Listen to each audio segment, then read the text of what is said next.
Imagina a E3 lotada, chuva batendo no asfalto, reflexo da poça, câmera cinematográfica, gráficos incríveis. Eu lembro que na época eu pensava, caramba, aqui acabou, isso de fato é a nova geração, que salto incrível que tá dando da antiga pra nova. E aí surge o nome na tela, Watch Dogs. E tinha toda essa tensão, preocupação, porque ele foi um jogo prometido tanto pra PlayStation 3 e Xbox 360, quanto pra PlayStation 4 e Xbox One. E a produtora do jogo, a Ubisoft, estava no seu auge. Assassin's Creed, Far Cry, entre outros clássicos. Inclusive um beijo pra equipe da Ubisoft Brasil, eu adoro eles, a gente é bem próximo. Fica aqui meu carinho por vocês, fechou? Eu sou o Gustavo Dalmoro e nesse vídeo a gente vai falar os motivos que eu acredito que o Watch Dogs 1 seja um dos jogos mais injustiçados da história. E eu também gostaria de saber de você, o que você acha de Watch Dogs 1? Deixa aqui nos comentários, eu vou estar lendo tudo. Então, bora lá! A expectativa estava lá no alto, e quando o jogo lançou, vários comentários surgiram na internet. Nossa, o jogo teve downgrade, cadê as partículas? Cadê a iluminação que a gente viu no anúncio da E3? E no computador, principalmente, os clássicos bugs de primeiro dia, que a maioria dos jogos tem, hoje em dia tá menos, mas a maioria dos jogos tem, porque, pô, primeiro dia de jogo, eles vão arrumando ali, o primeiro mês é sempre meio conturbado. E é justo reconhecer a falha da Ubisoft aqui. O marketing que eles fizeram em torno do jogo colocou a expectativa de todo mundo lá em cima. Uma galera, inclusive eu, acreditava que ia bater de frente com GTA, por exemplo. Mas tinha um detalhe muito específico que toda essa gritaria meio que abafou, que a ideia central desse jogo ainda era muito forte. Cidade como arma, infraestrutura como munição, e isso tudo segura o jogo até hoje em dia. Com o tempo as atualizações chegam, e a performance aumenta, e a poeira também abaixa. E quando essa poeira abaixa, fica muito claro que as pessoas julgaram muito aquele trailer da E3, e não de fato o jogo.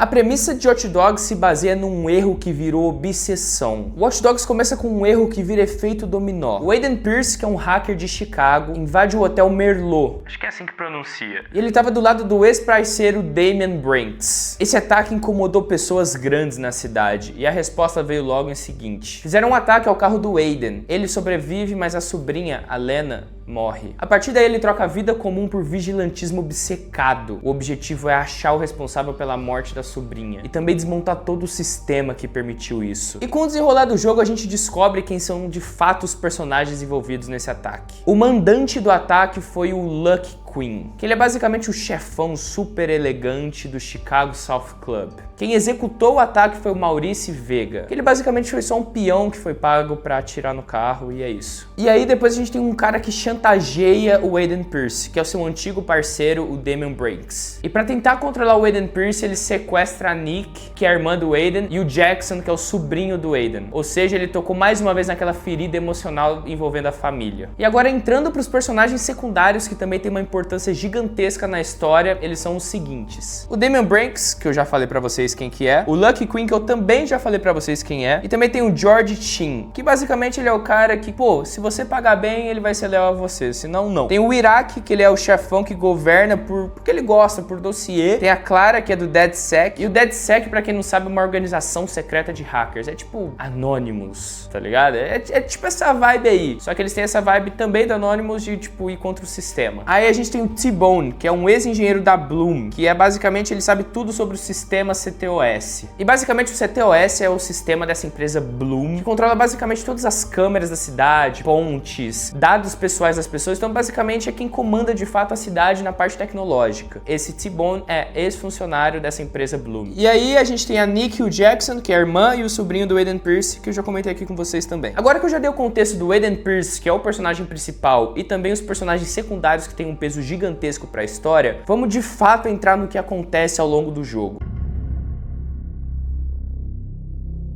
Logo depois desse ataque, o Aiden Pearce fica obcecado, e ele logo já rastreia o Maurice no começo do jogo, e ele consegue descobrir que de fato ele não é o cara que mandou atacar, ele apenas foi pago. E também, obviamente, ele não sabe de tudo, só recebeu o dinheiro e fez o trabalho. O rastro que o Aiden descobre leva pro South Club e também pro Lucky Queen. Enquanto tudo isso acontece, o Damian, ele aparece de novo pra tentar ajudar o Aiden Pearce. Só que o objetivo principal dele é se colocar nesse centro desse jogo de novo. Só que quando o Aiden não obedece o Damian, ele sequestra a Nick e o Jackson. E essa caça à justiça obcecante vira basicamente chantagem em cima de chantagem.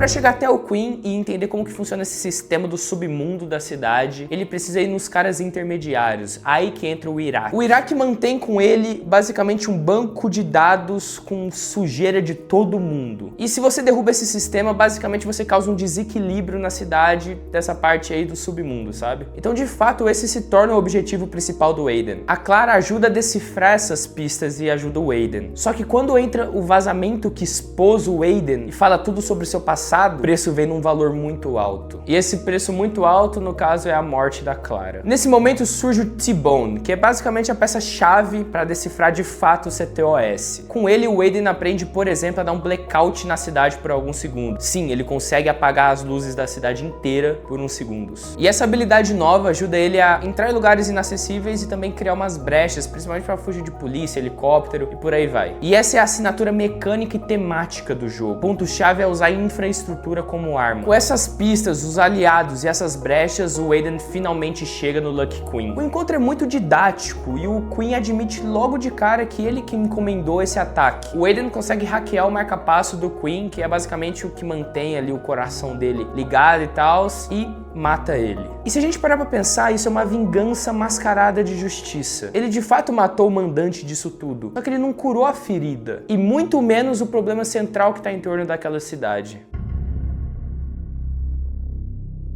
Agora, sem o Lucky Queen, o Damien vira o cara principal, o vilão principal. O objetivo dele não é dinheiro, é controle narrativo. É expor a Bloom, expor o Aiden e mostrar pra todo mundo que ele ainda controla o jogo. Ele dispara apagões, manipula sistemas e transforma o Aiden em peça. E o confronto final acontece no farol. O Damien morre, o George Sheen aparece e mostra de fato mais uma vez a sua filosofia, que é cada um por si. Então a gente tem uma batalha entre ele e o Aiden Pearce. O que é bem legal, porque no jogo você é meio que pego de surpresa, sabe? Então isso é bem legal. Eu lembro que a primeira vez que eu joguei isso há anos atrás, eu fiquei alucinado com esse momento. No epílogo resta o Maurice, que foi o peão responsável pelo primeiro crime lá no início do jogo. E o jogo abre pra você a escolha moral de executar ou poupar ele. E aí você tem que analisar se de fato matar ele vai curar essa ferida. O que não vai acontecer. Então você tem que decidir o que você vai fazer. E essa decisão é bem pesada. Então, com tudo isso explicado, dá pra gente falar que o resumo do Aiden é que ele busca controlar o sistema para consertar o que é irreparável. Ele usa esse controle para tentar anestesiar o trauma dele. E agora o Damien, ele busca controlar o Aiden para tentar provar para o mundo que ele existe. E ele usa todo esse controle para tentar camuflar essa vaidade ferida dele. O Queen e a Bloom, que por mais que são totalmente coisas diferentes, eles têm um objetivo muito parecido, que é basicamente controlar a cidade para lucrar e mandar. Um no submundo e outro no mundo comum. Ou seja, é o controle como mercadoria. Em Watch Dogs, toda tentativa de controle cobra um preço humano. A Clara morre tentando arrumar um erro. A suposta justiça vira só um pretexto para basicamente instrumentalizar as pessoas. Inclusive e principalmente o próprio Aiden.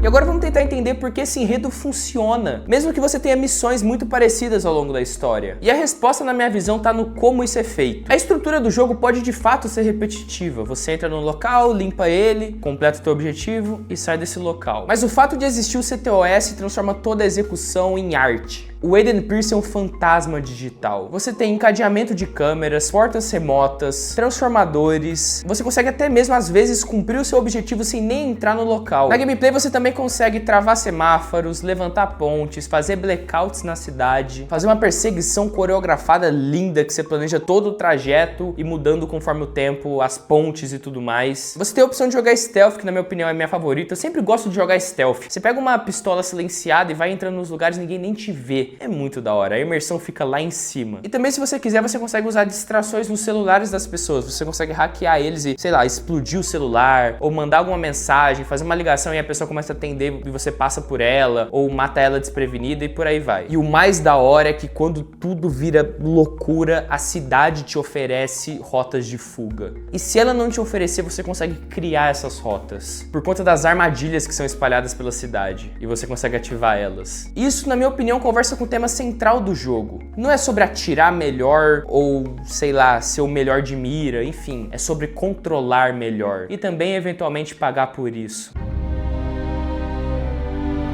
Com tudo isso explicado, Watch Dogs, na minha opinião, é sobre um luto que vira obsessão. A morte da Lena lá no início do jogo empurra o Aiden a confundir justiça com controle. Cada passo mais próximo perto do Quinn e do Damien cobra um preço das pessoas que estão perto do Aiden. No caso, a Nick e o Jackson. A Clara paga com a vida. E a história deixa claro que quando o trauma te controla, as escolhas certas se tornam raras. E o vigilante atravessam linhas que não deveriam ser cruzadas. O sentido do jogo não tá no trailer da E3, e sim no preço que é tentar consertar a dor do jeito errado. E algo que culmina na sua decisão final com Maurice. Então com isso a narrativa te faz basicamente a seguinte pergunta: você vai continuar com esse ciclo infinito ou você vai encerrar ele? Então o jogo tem uma história incrível, uma gameplay muito legal, personagens extremamente cativantes, e é por isso que eu afirmo que Watch Dogs é sim um dos jogos mais injustiçados da história. O que a gente viu na E3 e esse marketing falho da Ubisoft, de fato, como eu disse, foi falho. Só que se as pessoas pararem para resumir só a isso, elas estão perdendo uma experiência de um jogo incrível, que inclusive teve 2 outras continuações, Watch Dogs 2 e Watch Dogs Legion. Eu adoro Watch Dogs 2. Enfim, espero que tenham gostado do vídeo. Não esquece de deixar aqui nos comentários o que você acha de Watch Dogs 1. Você gosta? Você acha que a gameplay é legal? Enfim, deixa aqui, fechou? Também não esquece de deixar o like nesse vídeo, se inscrever no canal, ativar o sininho para esse projeto incrível continuar do jeito que ele tá e também melhorando cada vez mais. Eu sou o Gustavo Dalmoro, tamo junto e é nóis!